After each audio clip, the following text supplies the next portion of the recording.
حضور نے فرمایا اللہ اس شخص کے چہرے کو تر و تازہ رکھے جس نے میرے سے کوئی حدیث سنی، پھر جیسے سنی اس کو ویسے آگے پہنچا دیا۔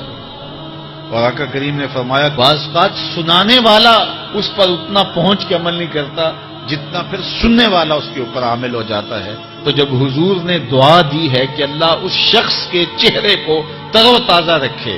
جس نے میری حدیث کو، میرے فرمان کو سنا اور ایسے ہی آگے پہنچا دیا، تو پھر موت کی سختیاں بھی اس کے چہرے کی تر و تازگی ختم نہیں کر سکتی،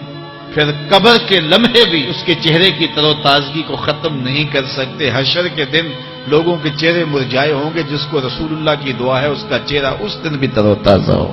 تو حضور علیہ الصلوۃ والسلام کے فرامین کو سننا، دیکھیے جو تفصیلی علوم ہیں ان کو حاصل کرنا، سیکھنا، یہ ہر ایک کے لیے فرض نہیں ہے، لیکن جو ضروریات دین ہیں ان کو سیکھنا یہ فرض عین ہے، یہ ہر ایک کے اوپر فرض ہے۔ اگر کوئی نہیں سیکھتا تو وہ گنہگار ہے، اور اس میں نماز کے مسائل ہیں، روزے کے مسائل ہیں، حج کے مسائل ہیں، زکوٰۃ کے مسائل ہیں، اگر کاروبار کرتا ہے تو بیع و شراء کے مسائل ہیں، اور کفر اسلام کی ضروری باتیں ہیں کہ کفر کیا ہے، اسلام کیا ہے۔ تو یہ ساری ضروری چیزیں جو ہیں ایمانیات سے تعلق رکھتی ہیں،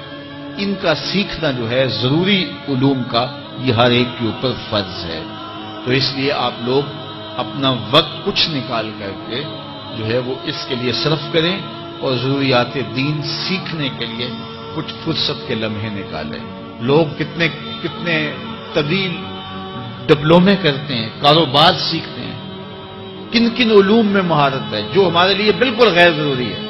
کسی نوجوان کے پاس بیٹھ جاؤ نا تو وہ تمہیں بتائے گا کہ کس کرکٹر نے کس میچ میں کتنے سکور کیے تھے، لوگوں کی یہاں تک معلومات ہیں، اور وہ 15 سال پرانا میچ ہے، اس کے اندر کس نے کتنے آؤٹ کیے تھے، کتنے وکٹیں لی تھیں، کتنے جو ہے وہ اس نے سکور کیے تھے، اور اس کی پوری زندگی کے سکور کتنے ہیں، کیسی کیلکولیشن ہے، اور کس قدر لوگوں کا پکا حساب ہے۔ یہ وہ چیز ہے جس کا نہ دنیا میں فائدہ نہ آخرت میں فائدہ، لیکن دلچسپی ہے نا، جس چیز سے دلچسپی ہو تو وہ چیز خود بخود ازبر ہوتی چلی جاتی ہے۔ دلچسپیاں انسان کو جو ہے وہ کسی چیز کو یاد کرنے میں مدد دیتی ہیں۔ ایک عرب شیخ کہہ رہا تھا کہ ہم ماضی میں پڑھتے تھے کہ ہمارے اسلاف، ہمارے بزرگ ایک رات میں پورا قرآن ختم کر لیتے تھے، تو وہ کہتا ہے میں سوچتا تھا کہ ساری رات قرآن بندہ پڑھتا رہے تو کس طرح ممکن ہے؟ تو کہتا ہے میں اپنے بچوں کو دیکھتا ہوں کہ وہ جو ہے وہ موبائل کے ساتھ لگے رہتے ہیں، اور فجر کی اذان ہو جاتی ہے تو وہ تب چونکتے اچھا رات گزر گئی۔ تو میں کہتا ہوں نوجوان کی دلچسپیاں کچھ اور ہیں، اور وہ بھی اس شغف کی وجہ سے ایسا کھبا